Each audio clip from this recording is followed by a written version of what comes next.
Thank you so much for tuning in. My name is Mel, and I am a somatic experiencing practitioner, a relationship coach, and a published author. And I'm here with my wonderful colleague, Megan Veaudry of Non-Monogamy Coaching Vancouver. And together we co-facilitate the Vancouver Poly 101 discussions. So today, Megan, we are talking about our discussion for April, which was all about being polyamorous in a monogamous world. And I love how these discussions are going, first off. Absolutely. We're consistently getting between 20 to 30 people and such a good range of experience and ages and backgrounds. And I'm curious to know for you, like, was there anything that really stood out for you, like overall, about how this discussion went? Well, I completely agree with everything that you're saying in terms of being pleased that how it's going in general. It's really nice to see folks come out and just not be afraid to really share about their experiences. And there's just something so powerful about being in the room with people and having these discussions that probably wouldn't come up naturally if we weren't having this facilitated discussion, right? So I'm constantly pleased by how that feels and how that's working and just what's coming out in the room. And the thing that stuck out to me about this discussion was that there was a lot of unifying factors in terms of what was touching folks. But then there was also a lot of differences just depending on people's on their ages and on their family of origin, on their religion, on their job status, just these kind of different factors that show up in life, different factors of a monogamous world, right? Different facets of the monogamous environment. And I really enjoyed just hearing the differences and the similarities in there. One of the things that was fairly unifying was family. Yeah. Yeah. Yeah.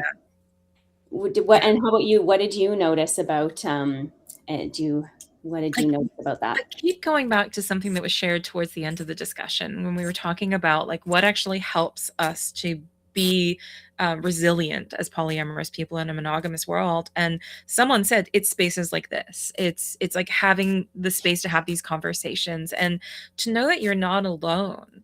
And that kind of ties into what you're saying about family, because I think when we struggle with our family of origin for whatever reason, let alone polyamorous reasons, there is a sense of isolation in that experience.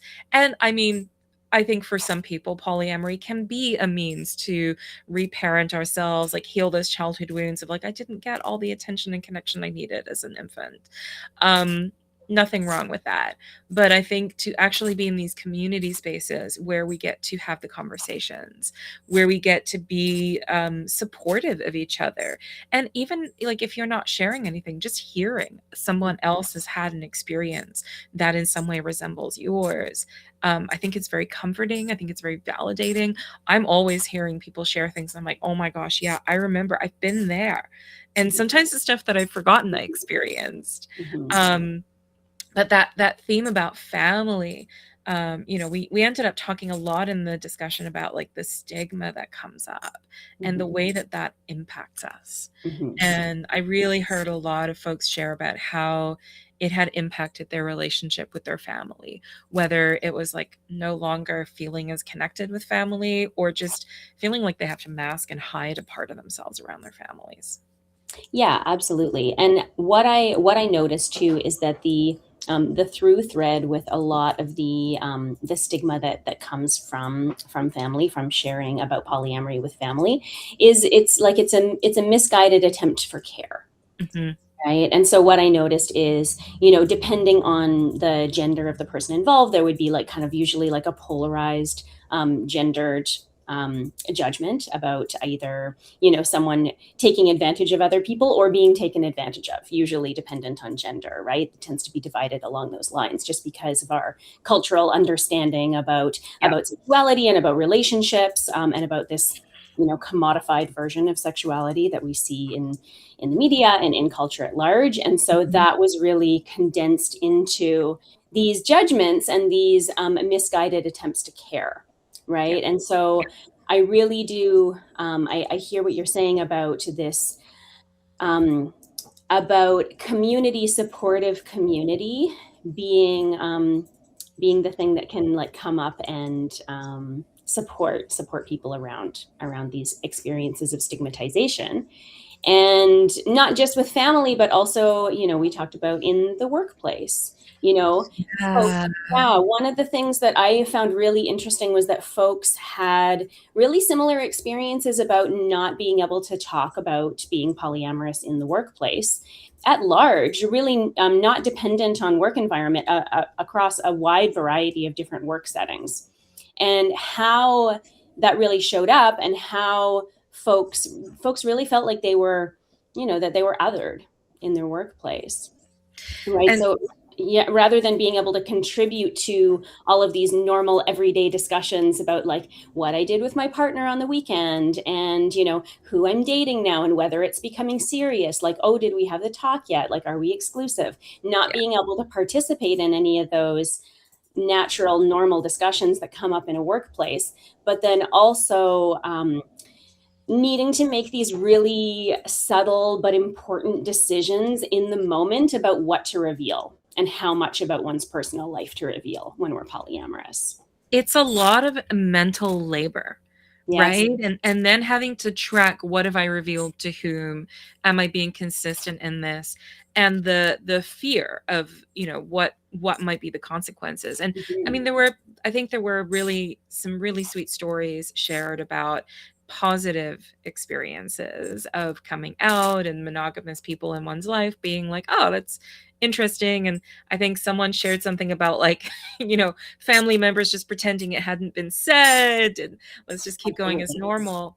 But since the discussion, I was chatting with a friend, and they shared with me a story about someone who's a university professor at quite a well-known university in the US, and who managed to get both of their partners hired on as spousal hires.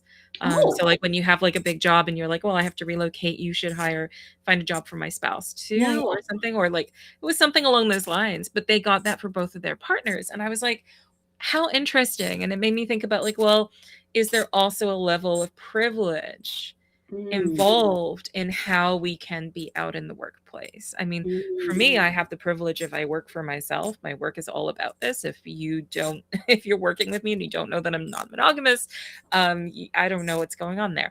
Um, but I think that, that's an interesting piece to think about, the ways that our privileges can either support us in being able to mm, be more open and be accepted, or the ways that the lack of privilege may feel like it's a challenge. And I think also sometimes like there's a fear because we fear that we're going to be stigmatized, and that might lead us to losing privileges. mhm, And that's something that I don't think we really got into in the discussion. It's one of the things that I wish we could have like unpacked a bit more, but maybe mm. that's for a whole other conversation. Yeah, privilege and polyamory, and the intersections of stigma and privilege and Yeah. polyamory. Yeah, Yeah. that's a good topic for sure. Yes, so I do. Yeah, I hear you about that, and yeah, do you want to share a little bit more about anything that you picked up during the? Yeah, I made some notes when people were talking Mhm, about the ways that it has impacted their friendships. mhm, mhm, Because I definitely had that experience myself of when I started to be more open about my polyamory. A lot of my friendships shifted, mhm, and it was either great or terrible. mhm, It was either people were like really supportive and curious, mhm, or it was get away from me. And I remember visiting a friend of mine, a very close female friend, and like she was home, it was her day off, her husband was at work. Her husband mysteriously came home while we were visiting and was like, "Oh, I took the rest of the day off." And and he was like really positioning himself in between us, and I was like, "Is he feeling threatened? Is he wanting to get involved? Like mhm, what's happening here?" And I mean, I also had some friendships where people started to proposition me, and I'm like, "What, mhm, why is this the thing that you're doing now?" So, I really related a lot to what people were sharing with the way that their friendships changed. Like some people were saying like their friendships did become more tense. Um, and people were being more guarded. But on the other hand, people being more freely open with each other. Mhm. And that's the beautiful part of it. I think when you have the privilege to be more open, you kind of become that flame that attracts people to you. Yeah. And everybody's like, yeah, oh, I've always thought about that. And it can be the doorway for other people to discover more about themselves. But I think one of the biggest impacts is when there is that when the friendships become more tense, it can feel very isolating. Mhm. And I think, that's one of the places where having these community discussions Mhm. can be really supportive Mhm. because it helps combat that isolation. Mhm. But I do think that, we kind of slip into sometimes a little too much of like, I'm just going to be in my own little polyamorous bubble and Mm. benefit from being around people who have different kinds of relationships. We Yeah. all do. Yeah. And there's a loss in Mhm. that perspective. Like I think people can get a little bit myopic if everyone they know is polyamorous and the only conversations they're having about relationships are about how great polyamory is. There can actually be a reverse stigma that comes up. Yeah, Yes. I've had folks in the communities that I circulate in tell me they're embarrassed to admit that they're monogamous Mhm. because of this, this bubble that we've created, right? And so, yeah, absolutely, these shifting of friendships and shifting of perceptions. Yeah. I've read some interesting studies about that have been done on the perception of folks who are polyamorous, and across all factors, there tends to be just a difference in opinion about folks who are polyamorous. Yeah. Yeah. Yeah. And We so do experience what's called marginalization stress. we do. We do. And I Absolutely. I I would say, like, it's not the same as other forms of marginalization stress. It's its own unique thing. Mhm. But the challenges there are real. And I think that, when we talk about, like, people in alternative circles feeling ashamed for feeling monogamous, I Yeah. think that's because in the way that we try to combat that marginalization stress, we can sometimes get a little too grandiose. Mhm. Mhm. And that's not, I mean, grandiosity in any shape or form is not Mhm. necessarily great. Mhm. And it's funny, when we were getting ready for this discussion, in my brain, my wonderful dyslexic brain, I kept going, oh, being monogamous in a polyamorous world. Oh, no, no, no, no, being polyamorous in a monogamous world.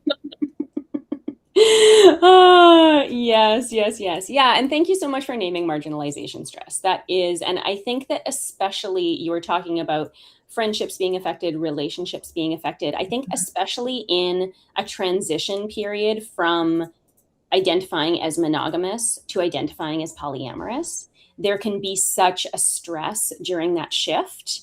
Yeah. And any stigma that's experienced from friends, from family, from whoever you happen to share that with on your journey can really get inside, like it can really get inside a person's head and really kind of undermine these, like what you're trying to shift about yourself and the beliefs that you're trying to shift about yourself, right? And so I think it is so important to hopefully be able to get involved in a community discussion of some kind, read, immerse yourself, listen to podcasts, immerse yourself in information and people who are polyamorous. Like, as much as we're Mhm. talking about not wanting to become myopic about it, but also when you're on the beginning of that journey, making sure to inform yourself properly and make sure that you don't feel alone. Because as social creatures, we do really, we change so much from the information that we absorb and from the people that we're around. And Yeah. so remembering to immerse yourself at least a little bit in your new paradigm in order to cement those new, those changing values and changing norms inside your own self, right? So I think that that is so important if you're shifting from monogamy to polyamory. And something that some people shared about was that there's a kind of joy to be found in being very open. Yeah. This joy of bamboozling the monogamous people.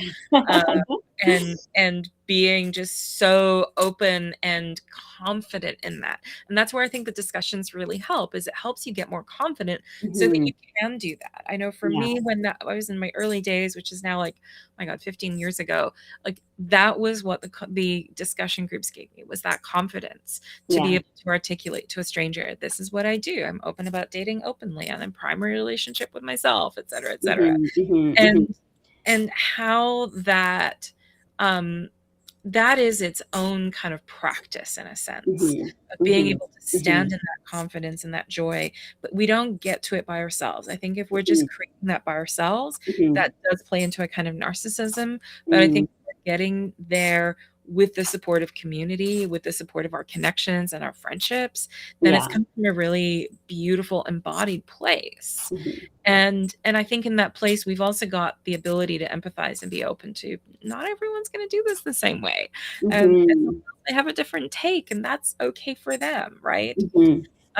But I really loved how we got into talking about the positives, and how that also supports creating more space and acceptance, right? Like Absolutely. those of us who have the ability to do that, who have the privilege to be open, who have the privilege to be visible in our relationships, how doing that we become the role models that other people seek. Absolutely. Yeah. And one thing that that did stick out to me from the discussion was some people described that workplaces that were filled with that tend to skew along the younger side, Mhm. younger generation, being out about being polyamorous was not as Yeah. big of a deal. You know, it was Yeah. like, oh yeah, you're polyamorous. That's another option. You know, this is just another relationship style. And so in terms of outness, and I love that you're emphasizing, if you like, if we have the privilege and the ability to be out, that has so many benefits, not just for ourselves, but also for the community. And another thing I wanted to bring up is finding other polyamorous people out in Mhm. the wild, right? And so there are, you know, I think that you know, there's lots of different ways to flag or to let people know that you are polyamorous. Mhm. And so I love the idea of exploring things from, you know, the subtle to the obvious, right? So Yeah. when you're out in the world, when you're a polyamorous person existing in the monogamous world, you know, um how can you bring it into the conversation or bring it into awareness without it being like becoming the discussion itself, Well, and right? people have things like they'll have tattoos or jewelry, or Yeah. they'll wear like an infinity heart, or Mhm. things with the poly flag colors. You know, we have Mhm. these ways of flagging, just like we do for flagging if we're queer. Yeah. Um, and and I think that there could be more of that within the poly world. Mhm. Um, you know, I do like this idea of like giving the suggestion of, hey, yeah, no, I'm an ally. Like I'm here. Mhm. I'm a polyamorous. Like Mhm. Mhm. I'm you can Mhm. talk to me about this. Mhm. I actually have a T-shirt that I got from Alex Alberto that says "Ask me about polyamory." Nice. Nice. I Yeah, do or not even wear that T-shirt out enough. yeah. I wanna see it. Yeah, or even, like, bringing things into the conversation subtly, saying something like, "Oh, you know, my partner's other partner," but just moving on in the conversation, you know, not you know, you can kinda bring in these little things and then see, you know, people might catch it, and then if you are around people who are allies, who are aware, or who are polyamorous themselves, that's a good sort of, way to bring it up subtly, One of right? my favorite examples of that was from, this is my own experience, years ago when I worked at a matchmaking agency, and you know, helping monogamous people get on the relationship escalator. It's quite the education. We had a work dinner, so it was like me and the other matchmakers and our boss. And I casually mentioned one of my boyfriends in conversation. I was like, you know, one of my boyfriends and blah blah blah. And my boss kind of flipped around and was like, "What of your boyfriends? How many do you have?" And I was like, "3." And I continued on in the conversation. And like the other matchmakers who I worked with on a daily basis, they knew this about me. Uh-huh, yeah. And it was always amusing because there were occasionally times where I would come across someone's profile that I'm like, I've seen them elsewhere. Like, they're not monogamous, but okay. And but my boss was so scandalized by this, Oh, okay. but was in a total state of shock. And the fact that I just normalized it and kept going, I'm Mhm. pretty sure that she started going like, "Did I hear that correctly?" Mm, mhm, mhm, mhm. You know? Yeah. So you may have deflected, and an opportunity for someone to stigmatize you, Yep, right? Because you just came into it, you normalized it, you were really confident, you made the statement and then moved on, yep. Yeah, and so I think that's such a beautiful example of how to, yeah, how to, like we're talking about, how to show up in the world, being confident, being proud, being seen, and allowing that path, like opening that path further for others as we do that, And I right? think it is easier to do that when we are in a good space in our relationships. Mhm. You know, when we are feeling confident in our relationships, and, all relationships have difficulties. It's not like monogamous relationships run smoothly all the time. But I think being able to articulate, oh, this is because of this. This is what's Mhm. happening. And this is normal to have these Mhm. hiccups in polyamory. And this is what we're doing Mhm. to work through it. Because Mhm. then that doesn't give the other person to stigmatize it and be like, oh, Mhm. your relationship problems are because you're polyamorous. You Yeah, wouldn't have any of these problems if you were monogamous. And I'm like, yeah, yeah, maybe not, but you'd have a whole other set of problems if yeah, you're monogamous. yeah, Um, absolutely. and that's where having that poly-affirming support, the Mm, work that both of us do as coaches, the work yeah, that poly-affirming therapists are doing, mhm, and yeah, in learning more about non-monogamy and how to be affirming in that support, mhm, all of it is empowering people to fight the stigma, to be mhm, able to be in that space of confidence. yeah, And we got into the conversation towards the end of like, how do we create more space and acceptance? And that I think so much about it is that we all have to work on that self-confidence. mhm, We have to have a more secure relationship to it. And I mhm, think at the beginning there could be a lot of doubt when you're like, am I messing up my life? Am I blowing up my world here? Like, is this all a terrible mistake? yeah, Um, and as we move through the grief of letting go of the monogamous mythology, mhm, we get into a different space with it. And that's a part of the conversation I wish we could have gone into more, is like mhm, how we actually let go of the monogamous mythology. And mhm, as you know, and people who listen to me and listening to yeah, us who know my work know that is something I'm very passionate about. absolutely. But I'm always curious to hear what other people's journeys have been with that.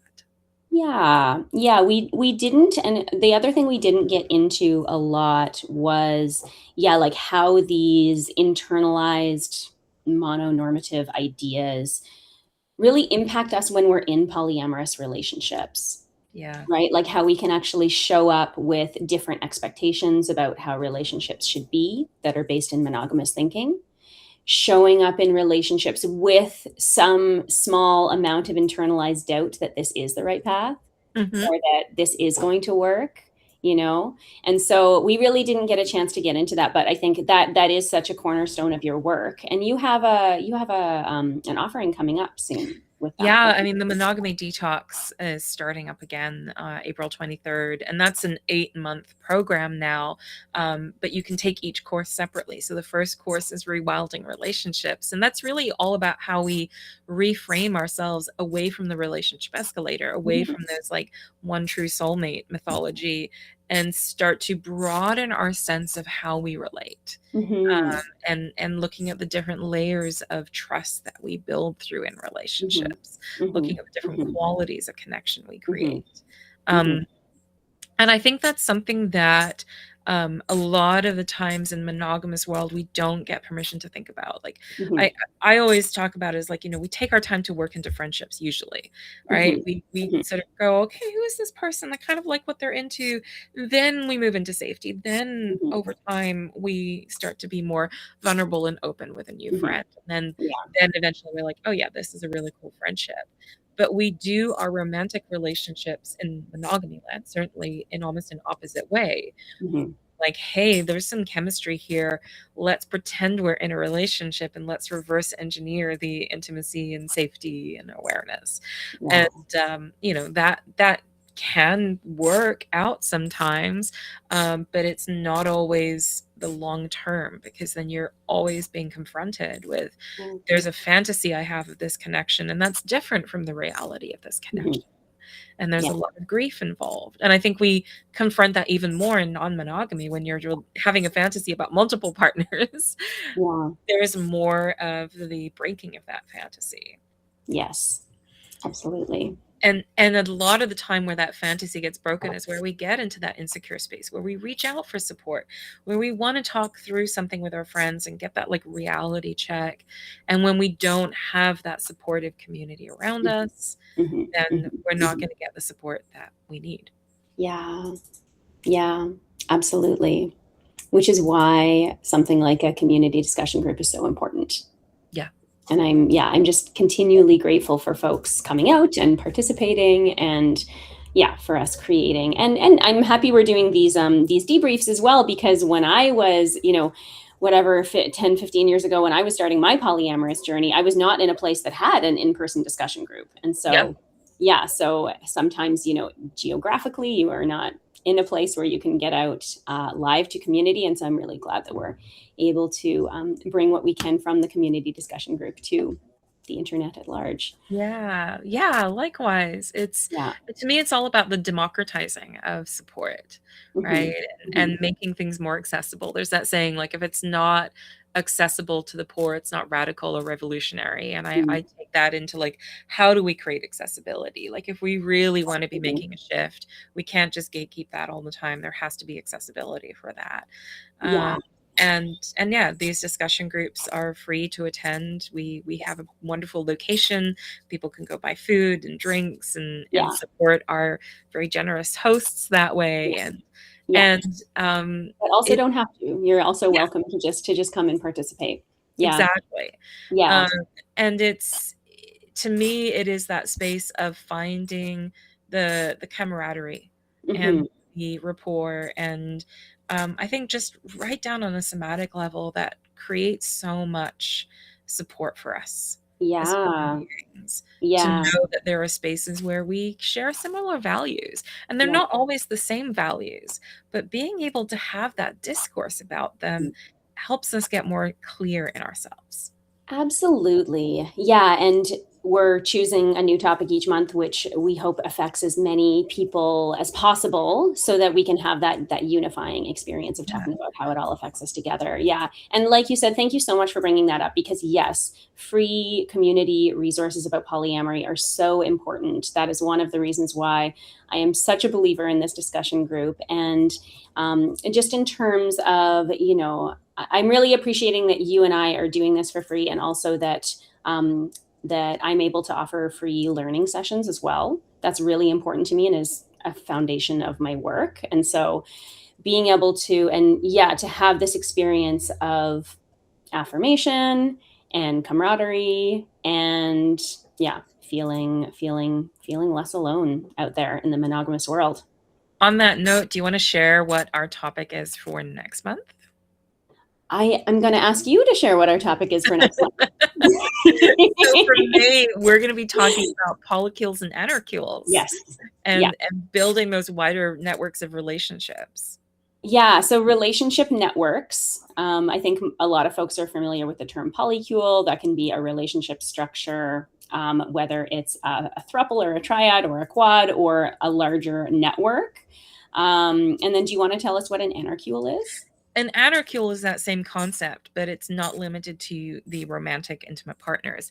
It includes friends. It includes family of choice. It includes kinship networks. So it's coming from more of that relationship anarchist perspective with it. Mm-hmm. Yeah. I'm excited about that. That is on May 5th in Vancouver. And you can get at either Mel or I if you want information about that. We have a Facebook group, Vancouver Polyamory 101, that you can join and get the information for these events. And they're also in Plura as well. Yeah.